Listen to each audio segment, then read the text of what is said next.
Alms, alms, alms. Spare me a piece of bread. Spare me your mercy.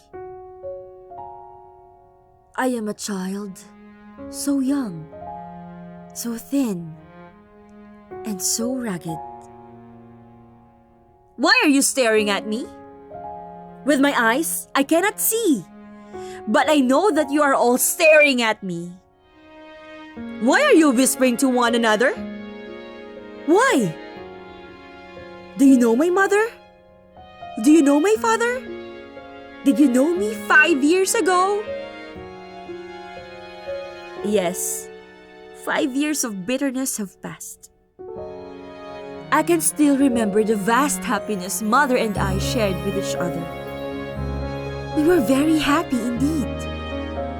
Suddenly, 5 loud knocks were heard on the door, and a deep silence ensued. Did the cruel Nippons discover our peaceful home? Mother ran to Father's side pleading, "Please, Luis, hide in the cellar. There in the cellar where they cannot find you." I pulled my father's arm, but he did not move. It seemed as though his feet were glued to the floor. The door went bang, and before us, 5 ugly beasts came barging in. "Are you Captain Luis Santos?" roared the ugliest of them all. "Yes," said my father. "You are under arrest," said one of the beasts. They pulled Father roughly away from us.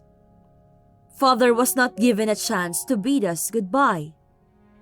We followed them mile after mile. We were hungry and thirsty. We saw a group of Japanese eating. Oh, how our mouths watered seeing the delicious fruits they were eating. Then suddenly, we heard a voice call, "Consuelo! Oscar! Consuelo! Oscar! Consuelo! Oscar!"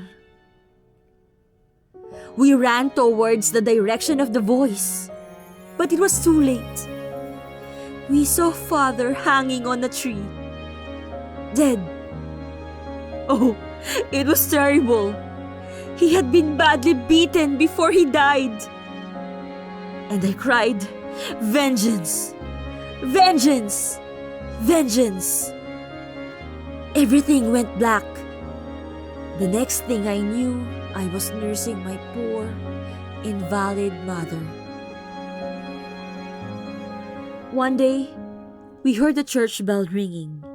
Ding dong, ding dong. It was a sign for us to find a shelter in our hideout. But I could not leave my invalid mother. I tried to show her the way to the hideout. Suddenly, bombs started falling. Airplanes were roaring overhead. Cannons were firing from everywhere. Boom! Boom! Boom! Boom! Mother was hit. Her legs were shattered into pieces. I took her gently in my arms and I cried, "I'll have vengeance. Vengeance!" "No, Oscar. Vengeance, it's God's," said Mother. But I cried out vengeance. I was like a pent-up volcano. "Vengeance is mine, not the Lord's." "No, Oscar. Vengeance is not ours. It's God's." These were the words from my mother before she died. Mother was dead, and I was blind. Vengeance is not ours. To forgive is divine, but vengeance is sweeter. That was 5 years ago. 5 years.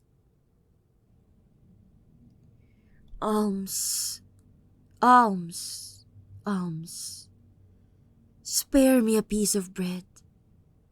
Spare me your mercy.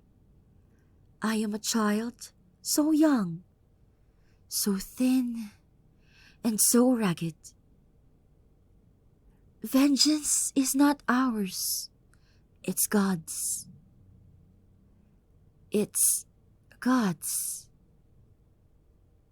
It's... Vengeance is not ours, it's God's.